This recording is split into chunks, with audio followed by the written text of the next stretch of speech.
Nobody quit sailing because they stopped loving it. They quit because of 5 costs they never saw coming. And by the time those costs compound, selling feels like the only way out.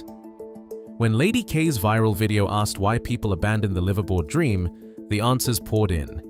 Loneliness, exhaustion, burnout. All real, all valid. But underneath every one of those emotional exits, there's a financial autopsy. Nobody performed. There is a compounding math problem hiding inside every boat budget, and most sailors don't discover it until year 3, when the bills arrive simultaneously. Haul-outs, insurance renewals, slip fee hikes, deferred maintenance, and regulatory fines, all demanding payment in the same brutal season. What if the reason you are thinking about selling is not that sailing is too expensive, it's that nobody showed you the 5 numbers that actually matter? We are counting down all 5, from the least urgent to the one that can force a sale overnight. It starts with the invoice that doubles between the moment your hull leaves the water and the moment the yard hands it back. In the 5th place, the annual haul-out stands as the first trap that quietly drains a sailor's resolve. What begins as a routine yard visit, just a scheduled lift, a pressure wash, maybe a coat of bottom paint, often ends with a bill that is nearly doubled by the time your boat touches water again. In the Gulf, a standard lift for a 30-foot cruiser runs $1,200 to $1,600, while the West Coast pushes that range to $1,500 up to $2,800, with the Northeast not far behind. But the real sting is not the posted price, it is the pattern of scope creep that follows. Once the hull is out, hidden blisters, corroded through hulls, or a failing prop seal appear. Suddenly, you are signing off on $600 for fiberglass patches, $700 for a new valve, or $1,000 for composite work. On average, these add-ons inflate the original estimate by 30 to 55%. In one Northeast case, a $1,850 haul-out and paint job ballooned to $3,590 after a pair of blister repairs and a shaft seal, a staggering 94% uplift. Even a simple zinc replacement can tack on $80 to $180, and nearly every yard now adds a $75 to $150 environmental disposal fee, sometimes buried in the fine print. It is not just the money, it is the timing. These bills hit all at once, often just as insurance or slip fees come due. The spreadsheet version of why people quit starts here, not with the boat sticker price, but with the annual bleed that turns a manageable budget into a cash flow crisis. The first step to dodging it is knowing that the yard's first number is rarely the last. The fix? Insist on a written approval clause in your yard contract, no extra work without your signature, and a clear not-to-exceed number before the first wrench turns. Many reputable yards will honor this, but only if you ask. In the 4th place, the insurance squeeze quietly transforms from a minor nuisance into a force that drives sailors off the water. For years, insurance was just another line on the spreadsheet, predictable and rarely questioned. But since 2020, the annual premium for a typical 30-foot hull has climbed from $1,500 to as much as $3,500, with the sharpest jumps hitting liveaboard owners. According to the 2026 Marina Insurance Survey, 28% of boat owners reported an 11 to 25% hike on their latest renewal. For those living aboard, the surcharge can add another 20 to 40%, often $500 or more, just for the privilege of calling the boat home. The pain is not limited to the headline number. Insurers have grown cautious, sometimes refusing to renew policies for boats over 20 years old or for owners without a recent survey. Some carriers now flatly decline live-aboard coverage, pushing owners into specialty markets at even higher rates. The logic is simple. More time on board means more risk, so the premium climbs or the coverage vanishes altogether. As a result, the annual insurance bill arrives just as the yard invoice or slip fee comes due, compounding the cash flow pressure. There are levers to pull, but each comes with its own risk. Raising your deductible from $1,000 to $2,500 can shave several $100s off the annual cost, but it leaves you exposed if disaster strikes. Shopping policies every year is essential. What was competitive last season may be overpriced now. Completing a USCG-approved safety course or installing extra safety gear can earn a 5 to 10% credit, but only if you ask and document the upgrades. For owners who have paid off their boats, switching to liability-only coverage can cut the premium in half, though it means walking away from hull protection. The insurance squeeze is relentless because it recurs every year, and the market is only getting tighter. Premium inflation now outpaces general inflation by a wide margin, and liveaboard surcharges are no longer rare. They are the norm. Yet compared to the one-time shock of a haul-out, insurance is a cost you can influence, at least partially. The spreadsheet version of Why People Quit gets its second major entry here, a recurring bill that starts manageable, then balloons, and finally becomes the last straw. The dodge is simple. Shop aggressively, raise deductibles with care, collect every safety and training credit, and never accept the renewal quote as a given.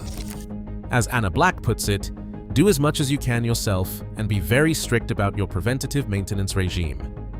The insurance market may be hardening, but owner vigilance can still make the difference between staying afloat and being forced to sell. In the third place, the Marina monopoly tax quietly transforms a manageable monthly slip fee into a runaway expense that can push even the most disciplined sailor off the water. What starts as $150 per month for a berth becomes $185 per month in just a few years, an increase of over 20%, often without any visible upgrade in service or amenities. The culprit is rarely the harbor master you know by name. Instead, it is the wave of private equity takeovers sweeping waterfronts from the Chesapeake to the Gulf. Once independent marinas are bundled into national portfolios, new lease agreements rewrite the rules. Out go the fixed-rate contracts, income clauses that tie your slip to the consumer price index, plus a 2% kicker. The numbers are relentless. After a buyout, slip fees rise at a compound annual growth rate of 10 to 15%, nearly quadruple the general rate of inflation. One Biz Journal investigation tracked a Maryland marina group. In 5 years, the average slip jumped from $150 to $185 a month, matching the national pattern. For liveaboards and long-term cruises, this is not just a line on the spreadsheet, it is the steady bleed that erodes the cruising budget before the big-ticket surprises even arrive. Unlike a haul-out or a sudden insurance hike, the Marina monopoly tax is monthly, compounding, and largely out of the owner's control. Yet, there are ways to dodge it if you are willing to rethink where and how you tie up. Mooring fields, yacht clubs, and municipal anchorages often offer the same access for 30 to 60% less per year. A mooring ball in the same harbor might cost $70 to $100 a month, while annual yacht club dues often undercut private equity-owned slips by thousands.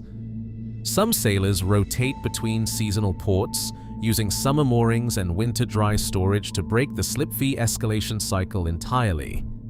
The practical dodge here is relocation, sometimes as simple as moving a few hundred yards to a mooring, sometimes as complex as joining a club or negotiating a municipal berth.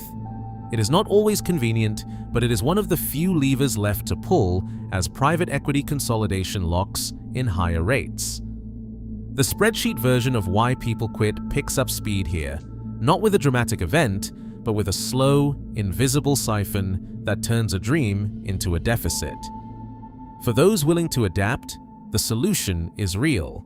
Find an alternative berth, challenge the assumption that a slip is the only way, and keep the monthly drain from becoming the reason you sell.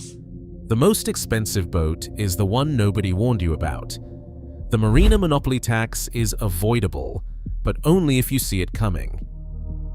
In the second place, the maintenance compound brings an emotional reckoning that few sailors see coming until it is too late. The monthly leaks, a new hose here, a bilge pump there, are easy to track and budget for. But what sinks the dream is not the slow drip. It is the lumpy, relentless cycle of major replacements that all seem to arrive at once, usually somewhere between year 5 and year 10. This is when the spreadsheet stops being theoretical and starts feeling personal. Every boat carries a silent calendar. Running rigging wears out in 5 to 7 years, with a full replacement easily hitting $5,000 for a 35-foot boat. Battery banks, often overlooked, fail every 5 to 8 years, $600 if you are lucky, $1,800 if you are not. Sails, the heart of any cruiser, stretch and fade, demanding $3,000 to $6,000 every decade. And that is before you factor in electronics, windlasses, or the dreaded engine overhaul, each one a potential spike of $2,000 to $8,000. The worst part is not the size of any single bill. It is the way these cycles cluster, turning what felt like manageable upkeep into a $12,000 or $15,000 avalanche in a single unlucky year. Stories like Mike and Jenna's are all too common. Their $25,000 catamaran seemed like a bargain until a cascade of rigging, sail, and battery replacements drained $10,302 from their savings in just 18 months. The receipts pile up: $4,200 for new standing rigging, $2,100 for sails, $1,600 for batteries, plus countless smaller fixes. By the time the dust settled, their maintenance spend had eaten nearly half the boat's purchase price. For many, that is the moment the for sale sign goes up. Not because they fell out of love with sailing, but because the cash cushion they thought would last a decade vanished in a season. The spreadsheet version of why people quit reaches its emotional peak here. It is not the slow bleed, but the sudden, clustered hits that force the hardest decisions. Yet this is also the most predictable trap, and the one most easily neutralized by a sinking fund. The math is simple, even if the discipline is hard. Take the total cost of all major replacements, rigging, sails, batteries, engine, and divide by 10. For a typical 35-foot cruiser, that is $36,000 over a decade, or $300 per month. Set that aside every month, religiously, and the ambush year becomes just another line on the budget. For a $25,000 boat, even a $10,302 spend is survivable if you have kept the fund topped up. The dodge is not glamorous, but it works. Build a sinking fund, update your 10-year calendar, and never let the comfort of a quiet season lull you into thinking the big bills will not come. As Anna Black puts it, do as much as you can yourself and be very strict about your preventative maintenance regime. The maintenance compound is predictable, even if it feels unfair. The difference between staying afloat and being forced to sell is whether you treat the lumpy cycle as a surprise or as a certainty you have already budgeted for. And finally, in first place, the regulatory ratchet delivers the most unforgiving blow in the liveaboard ledger. Unlike a slip fee or a maintenance bill, this cost doesn't creep in quietly. It arrives as a letter, a notice, or a citation and demands immediate attention. Over the last 5 years, a steady drumbeat of new rules has transformed compliance from a box-ticking chore into a minefield of surprise spending. The United States Coast Guard flare transition is a case in point. Since January 2025, every recreational vessel over 7 feet with a permanent crew must carry an approved electronic visual distress signal device, called an EVDSD.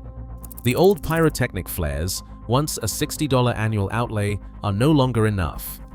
A one-time purchase of a certified LED EVDSD runs about $250 to $350, and failure to install one before the June 2026 deadline can trigger a $2,500 fine on inspection. That is not a hypothetical. United States Coast Guard enforcement reports show that 12% of liveaboard boats inspected in 2025 were cited for non-compliance, with fines issued on the spot. But the ratchet doesn't stop with safety gear. The Environmental Protection Agency restrictions on copper-based anti-fouling paints now cap discharge levels at 150 micrograms per liter, and any yard that mishandles old paint waste exposes the owner to civil penalties that can reach $5,000 per violation. In 2024 alone, there were 48 Environmental Protection Agency paint violations nationwide, with a median penalty of $22,000. Most owners never see these numbers until a routine yard visit turns into a legal headache. Even the right to anchor is being squeezed. Under 33 CFR, Part 110, As amended in 2025, free anchoring is now limited to 72 hours per 30-day period in many United States waters. Overstaying can result in fines from $250 to $1,000 per occurrence, and enforcement is ramping up as municipalities push for turnover and fee revenue. What makes the regulatory ratchet so dangerous is its unpredictability.